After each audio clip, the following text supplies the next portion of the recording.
Assalamualaikum warahmatullahi wabarakatuh. Perkenalkan, nama saya Muhammad Hafiz, BP 1810531047 dari jurusan Akuntansi Fakultas Ekonomi Universitas Andalas.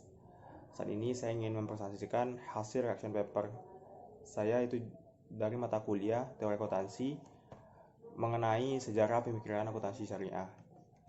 Sebagai pendahuluan, sama-sama kita tahu akuntansi syariah pada dasarnya merupakan bentuk aplikasi dari nilai-nilai Islam sebagai satu agama yang tidak hanya mengatur masalah keimanan saja, tetapi juga mengatur masalah kehidupan sehari-hari.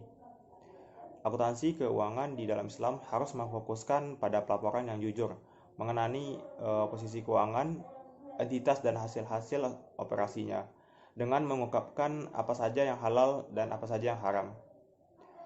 Sejarah dan pemikiran akuntansi syariah tidak dapat dilepaskan dari perkembangan ekonomi Islam, termasuk nilai-nilai yang sesuai dengan Islam. Sedangkan di sisi lain, akuntansi syariah sebagai cabang dari ilmu akuntansi yang merupakan ilmu pengetahuan tentu harus melampaui proses dan tahapan tertentu. Baik, untuk pokok bahasan saya itu ada 4 pokok bahasan. Yang pertama akan membahas mengenai perkembangan ilmu pengetahuan dulu. Yang kedua mengenai sejarah akuntansi, yang ketiga akuntansi dan kontroversi sejarah, dan yang keempat mengenai rekonstruksi sejarah pemikiran akuntansi syariah. Baik, pada bagian pertama yaitu mengenai perkembangan ilmu pengetahuan. Sama-sama kita tahu saat ini Amerika dikenal dengan negara yang dikuasa, yaitu tidaklah hanya ilmu pengetahuan teknologi dipegang oleh Amerika Serikat pada sekarang. Nah, berkaitan dengan hal tersebut, saya jalan juga dengan apa yang disampaikan oleh ahli akuntansi dan juga ekonomi dari Amerika Serikat yang mana bukunya berjudul Accounting Theory, yaitu bernama Venom-Kamm. Venom-Kamm menyusun buku Accounting Theory pada tahun 1990, di mana mengatakan perkembangan ilmu pengetahuan telah dimulai sejak sebelum Masehi, di mana pada saat itu bangsa Babilonia dan Mesir kuno memperoleh kejayaannya. Hal ini ditandai dengan bangunan-bangunan spektakuler dan modern di kedua bangsa tersebut, yaitu taman menggantung di Babilonia dan piramida di Mesir. Baik, ada juga dari literatur barat menyampaikan yaitu banyak sekali ditemukan perkembangan ilmu pengetahuan yang ada sekarang ini seolah langsung dari peradaban Romawi dan Yunani, dengan melangkahi peradaban Islam dalam rentang waktu 600 sampai 1300 Masehi. Nah, bisa dilihat pada gambar atau bagian tersebut. Nah, dari gambar tersebut bisa kita simpulkan itu merupakan pendapat dari Venom-Kamm, yaitu Kamm tidak menyinggung sedikitpun eksistensi peradaban Islam yang berlangsung selama 600 sampai 1300 Masehi, di mana kemajuan ilmu pengetahuan Islam mencapai puncak kejayaannya antara tahun 900 sampai 1200 Masehi. Hilangnya periode peradaban Islam dalam runtunan sejarah perkembangan ilmu pengetahuan versi di atas tersebut pada gambar tersebut baik secara disengaja maupun tidak sengaja, seolah berusaha menutupi semua Islam atas perkembangan ilmu pengetahuan di kalangan Barat. Padahal tidak dapat dimungkiri bahwa kemajuan negara-negara Barat saat ini tidak bisa lepas dari sumbangan pemikiran dari sarjana-sarjana Muslim yang hidup jauh sebelum Barat mencapai puncak kejayaannya saat sekarang ini. Baik, kita masuk kepada bagian pembahasan yang kedua, yaitu mengenai sejarah akuntansi. Nah, pada zaman sebelum Masehi itu sudah ditemukan dari mulai kerajaan Babilonia, yaitu 4500 sebelum Masehi, di mana pada masa Firaun Mesir, dan ditemukan juga kode-kode Hammurabi, yaitu pada tahun 2250 sebelum Masehi. Sebagaimana ditemukannya adanya kepingan pencatatan akuntansi di Ebla, Syria Utara, di mana pada saat itu ditemukanlah konsep nilai atau value. Terus sejalan juga dengan ditemukan juga sistem moneter. Nah, dari hal tersebut maka ditemukanlah sistem pencatatan atau bukti tentang pencatatan yang ada dari segi tersebut. Nah, sama-sama kita tahu juga untuk profesi akuntansi sendiri itu merupakan salah bentuk profesi yang tertua juga. Nah, sama-sama kita tahu saat sekarang ini banyak orang-orang berpendapat terkait siapa sih bapak akuntansi dunia. Ya, pendapat orang pasti banyak mengatakan terkait bapak akuntansi murni dunia itu adalah Luca Pacioli. Nah, di mana pendapat kebanyakan orang tersebut mengatakan Luca Pacioli ini merupakan seorang ilmuwan dan pengajar di beberapa universitas yang lahir di Tusnacchia, Italia, itu pada tahun 1445, di mana merupakan orang yang dianggap menemukan persamaan akuntansi untuk pertama kali pada tahun 1494 dengan bukunya yang berjudul Summa de Arithmetica Geometrica de Proportionalita. Nah, dalam buku tersebut ada juga bagian itu mengenai Review of Arithmetic, Geometry and Proportions. Nah, dari buku tersebut juga ditemukan juga mengenai pencatatan double entry, yaitu masuk juga ke dalamnya itu mengenai ledger atau buku besar, ada juga closing entries atau jurnal penutup, dan trial balance atau neraca saldo. Nah, selanjutnya ada juga nih pendapat dari Venom. Pendapat dari Venom Camp tadi itu ahli akuntansi dari Amerika mengenai fakta sejarah metode akuntansi oleh bangsa Arab. Nah, perlu diingat bahwa matematika dan sistem angka sudah dikenal Islam sejak abad ke-19 Masehi. Itu berarti bahwa ilmu matematika yang ditulis Luca Pacioli pada tahun 1491 bukan hal yang baru lagi, karena sudah dikenal dalam Islam 600 tahun sebelumnya. Terus penggunaan angka Arab mempunyai andil besar dalam perkembangan ilmu akuntansi. Artinya besar kemungkinan bahwa dalam peradaban Arab sudah ada. Terus metode pencatatan akuntansi juga sudah ada pada peradaban Arab. Bahkan mungkin mereka yang memulainya. Bangsa Arab pada waktu sudah memiliki administrasi yang cukup maju, praktik pembukuan telah menggunakan buku besar umum, jurnal umum, buku kas, laporan, periodik, dan penutupan buku. Baik, masuk yang ketiga itu mengenai akuntansi dan kontroversi sejarah. Nah, ada beberapa bukti dari catatan dari sejarah akuntansi. Mana yang pertama yaitu pernyataan dari Venom Camp sendiri. Itu dalam bukunya Accounting Theory menyatakan bahwa sebuah sistem pembukuan double entry muncul di Italia pada akhir abad ke-13 Masehi. Itulah catatan yang paling tua yang kita miliki mengenai sistem akuntansi, yaitu double entry. Namun adalah mungkin bahwa sistem double entry tersebut sudah ada sebelumnya. Nah, yang kedua yaitu sebelum Luca Pacioli menemukan double entry, ada seorang Italia lainnya yang juga sudah menulis tentang double entry yang bernama Benedetto Cortugli, itu pada tahun 1458 atau 36 tahun sebelum buku Pacioli terbit. Nah, namun buku tersebut baru terbit pada tahun 1573 atau 89 tahun setelah terbitnya buku Luca Pacioli. Nah, itu juga masih pendapat dari Venom Camp. Nah, yang ketiga itu Hendriksen, sama-sama kita tahu, seseorang guru besar akuntansi berkebangsaan Amerika Serikat, juga menulis dalam bukunya bahwa penemuan angka Arab sangat membantu perkembangan akuntansi. Baik, melanjutkan yang keempat itu lebih jauh lagi. Ternyata apa yang dituliskan oleh Luca Pacioli dalam salah satu bab bukunya ternyata memiliki kemiripan dengan apa yang telah disusun oleh para pemikir muslim pada abad ke-8 sampai 10 Masehi. Nah, kemiripan tersebut diantara lain adalah sebagai berikut. Nah, yang pertama itu bisa dilihat itu ada in the name of good, itu dinamakan dengan Bismillah.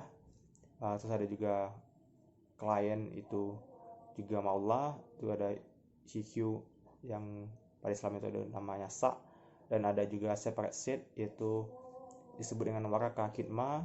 Terus ada juga closing book disebut dengan yudbak, dan ada juga pada tahun 622 Masehi ada jurnal yang namanya Jaridah, dan pada tahun 750 Masehi itu ada receivable itu namanya Al-Awarat, dan pada selanjutnya itu ada subsidi ledger.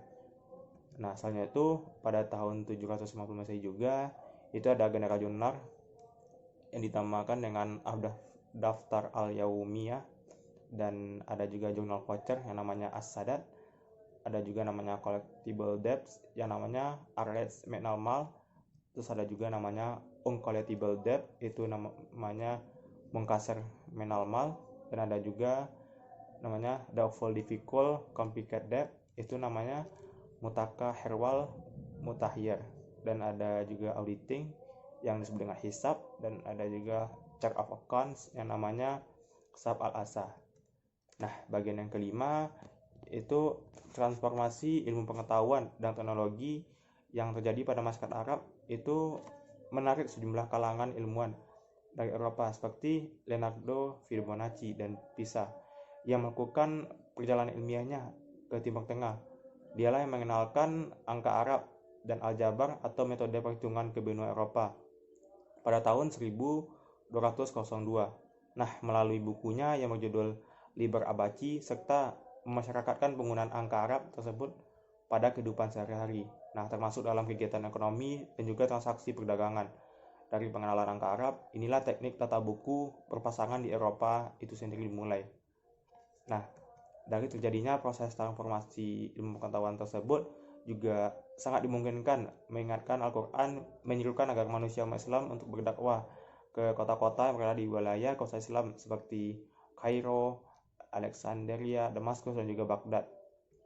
Nah, dari beberapa fakta di atas yang saya sampaikan tadi bisa disimpulkan bahwa Islam telah mencapai puncak kejayaannya di bidang ilmu pengetahuan itu pada jauh sebelum diterbitkannya buku Luca Pacioli. Sedangkan Eropa pada masa itu masih dalam masa-masa kegelapannya, sehingga perkembangan ilmu pengetahuan berjalan statis dan tidak ada kemajuan berarti. Baik, kita masuk ke bagian yang keempat, itu mengenai rekonstruksi sejarah pemikiran akuntansi. Nah, mengenai pemikiran akuntansi syariah. Nah, dari studi sejarah peradaban Arab, tampak sekali betapa besarnya perhatian bangsa Arab pada akuntansi. Nah, pada waktu itu, seorang akuntan juga disebut sebagai Katibul Awal Latau, yaitu sebagai penanggung jawab keuangan. Dan pada masa Rasulullah, harta kekayaan yang diperoleh dari negara langsung didistribusikan kepada orang-orang yang berhak. Dengan demikian, tidak terlalu diperlukan pelaporan atas penerimaan dan pengeluaran Baitul Mal. Nah, berjalan lancarnya pelaksanaan akuntansi pada negara Islam itu karena ditegakkannya pembayaran zakat yang kemudian dikelola dengan baik hingga saat ini melalui Baitul Mal. Nah, singkat cerita, setelah Rasulullah tadi juga diteruskan oleh para sahabat itu mengenai metode pencatatan akuntansi. Kalau untuk pada masa Abu Bakar itu masih sama dengan Rasulullah, itu tidak menerima pelaporan juga dan pengeluaran juga tidak dicatat, tapi lanjut pada masa Umar bin Khattab udah dicatat, dan masa puncak kerjaan akuntansi tersebut diterbitkan oleh Al-Khawarizmi itu pada tahun 976 Masehi, di mana Al-Khawarizmi sendiri itu mengatakan tujuan dari sistem akuntansi sendiri itu untuk memastikan akuntabilitas, mendukung proses pengembalian keputusan, serta mempermudah proses evaluasi atas program yang telah diselesai. Nah, ada 7 hal khusus sistem akuntansi negara Islam yang disampaikan oleh Al-Khawarizmi, yaitu yang pertama ada akuntansi untuk kebutuhan hidup. Nah, sistem ini di bawah koordinasi di bawah manajer. Itu sistem ini untuk memenuhi kebutuhan hidup perorangan dan negara, namun tidak menutup kemungkinan pada sektor privat, terutama yang terkait dalam perhitungan pembayaran zakat. Nah, yang kedua itu sistem akuntansi konstruksi, yang mana merupakan sistem akuntansi untuk proyek pembangunan yang dilakukan oleh pemerintah. Nah, pada sistem ini mengatur baik itu pencatatan dan juga pengendalian dan akuntabilitas untuk masing-masing proyek berdasarkan anggaran. Nah, sistem ini di bawah tanggung jawab seorang koordinator proyek. Nah, ada juga yang ketiga itu sistem akuntansi untuk pertanian. Nah, merupakan sistem yang berbasis non moneter. Sistem ini lebih memfokuskan diri untuk mencatat dan mengelola persediaan. Nah, ya, selanjutnya itu ada sistem akuntansi gudang, merupakan sistem untuk mencatat pembelian barang negara. Sistem ini bukan hanya mencatat barang masuk atau keluar saja, tapi juga dalam nilai uang, sehingga akan ada pemisahan tugas antara orang yang memegang barang dan yang mencatat, sehingga hal ini menunjukkan sistem pengendalian intern. Nah, selanjutnya itu ada sistem akuntansi mata uang. Nah, sistem ini telah dilakukan oleh negara Islam sebelum abad ke-14 Masehi, di mana sistem ini memberikan hak kepada pengelolanya untuk mengubah emas dan perak yang diterima pengelola menjadi koin sekaligus mendistribusikannya. Nah, selanjutnya itu ada sistem akuntansi peternakan, merupakan sistem untuk mencatat seluruh binatang ternak. Pencatatan ini dilakukan dalam sebuah buku khusus dengan mencatat keluar dan masuknya ternak berdasarkan pengelompokan binatang serta nilai uang. Selanjutnya itu sistem akuntansi perbendaharaan, yang mana merupakan sistem untuk mencatat penerimaan dan pengeluaran harian negara, baik dalam nilai uang atau barang.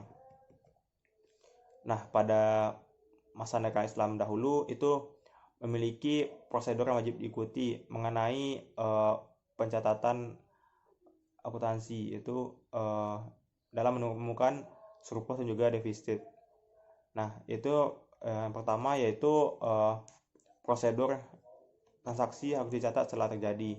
Nah, yang kedua, transaksi harus dikelompokkan berdasarkan jenisnya.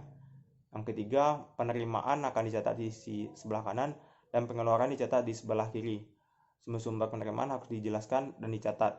Nah, yang keempat, pembayaran harus dicatat dan diberikan penjelasan yang memadai di sisi kiri halaman. Selanjutnya itu pencatatan transaksi harus dilakukan dan dijelaskan secara hati-hati. Selanjutnya itu tidak memberikan jarak penulisan di sisi sebelah kiri dan harus diberi garis penutup. Selanjutnya koreksi atas transaksi yang telah dicatat tidak boleh dengan cara menghapus atau menulis ulang, tetapi harus diganti. Nah, selanjutnya itu jika akun telah ditutup, maka akan diberi tanda tentang hal tersebut. Selanjutnya, seluruh transaksi yang dicatat di buku jurnal akan dipindahkan pada buku khusus berdasarkan pengelompokan transaksi. Nah, yang ke-10 itu orang melakukan pencatatan untuk pengelompokan berbeda dengan orang yang melakukan pencatatan harian. 11 itu saldo diperoleh dari selisih. Yang ke-12 yaitu laporan harus disusun setiap bulan dan tahun dengan detail dan memuat informasi penting. Yang ke-13 yaitu pada setiap akhir tahun laporan disampaikan oleh Alkateb harus menjelaskan seluruh informasi barang secara detail dan dana yang berada di bawah wewenangnya. Nah, selanjutnya yang terakhir itu laporan tahunan yang disusun Alkateb akan diperiksa dan dibandingkan dengan tahun sebelumnya dan akan disimpan di Dewan Pusat.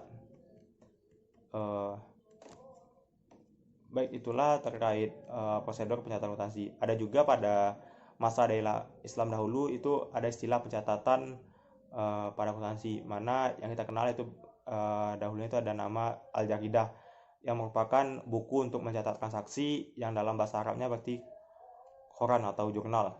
Nah, istilah ini pertama kali disebutkan oleh Al-Mazandarani dan juga Ibnu Khaldun. Nah, Al-Jaridah juga perlu dicap dengan stempel Sultan, dan Al-Jaridah sendiri telah ada ketika masa Daulah Bani Umayyah dan dikembangkan ketika Daulah Bani Abbasiyah. Dan ada beberapa jurnal turunan dari Al-Jaridah, itu yang pertama ada Jaridah Al-Kharaj, itu digunakan untuk berbagai jenis zakat seperti pendapatan yang berasal dari tanah. Nah, selanjutnya itu ada Jaridah An-Nafakat, itu digunakan untuk mencatat pengeluaran. Selanjutnya itu ada Jaridah Al-Mal, itu digunakan untuk jurnal pendanaan yang berasal dari penerimaan dan pengeluaran zakat. Dan yang terakhir untuk Al-Jaridah itu ada Al-Jaridah Al-Musaderen, yang digunakan untuk mencatat jurnal pendanaan khusus berupa perolehan dana dari individu yang tidak harus taat dengan hukum Islam. Ya, contohnya saja seperti orang muslim Al-Jaridah ini di bawah Diwan Al-Musaderan. Nah, ada juga itu Daftar Al-Yaumiyah, itu yang merupakan dikenal dengan nama pembuatan jurnal voucher.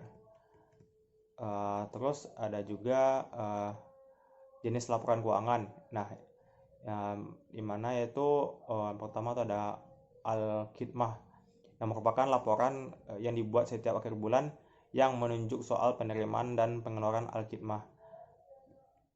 Terus ada juga Al-Khidmah Al-Jami'ah, yaitu merupakan laporan yang disiapkan oleh Al-Khatib dan diberikan kepada atasannya.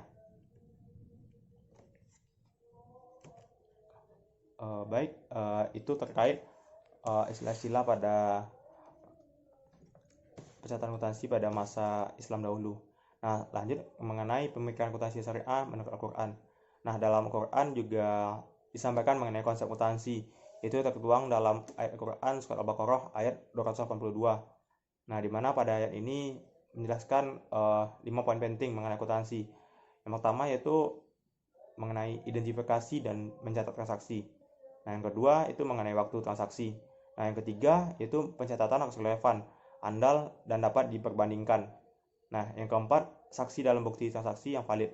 Yang kelima, konsep audit itu transparansi dan pertanggungjawaban. Baik, itu pemaparan presentasi dari saya mengenai sejarah pemikiran akuntansi syariah. Dan untuk kesimpulan, seperti yang kita ketahui tadi setelah saya jelaskan, ya awal perkembangan pemikiran akuntansi syariah dimulai sejak abad 622 Masehi. Itu ketika Rasulullah yang pada saat itu merupakan pemimpin di negara Madinah, yaitu membentuk Baitul Mal pada abad ke-7 yang digunakan untuk pembayaran zakat. Nah, kemudian pada pemerintahan Umar bin Khattab terjadi perubahan sistem di mana dibentuk Diwan, yaitu pencatatan di setiap pemasukan dan pengeluaran. Nah, setelah itu juga ada dikembangkan pada zaman Al-Khawarizmi mengenai metode pencatatan akuntansi. Nah, ilmu akuntansi tersebut setelah itu dirumuskan oleh pakar-pakar muslim setelahnya.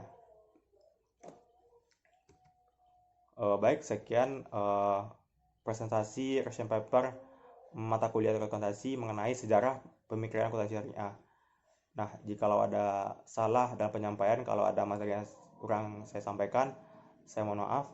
Saya tutup. Assalamualaikum warahmatullahi wabarakatuh.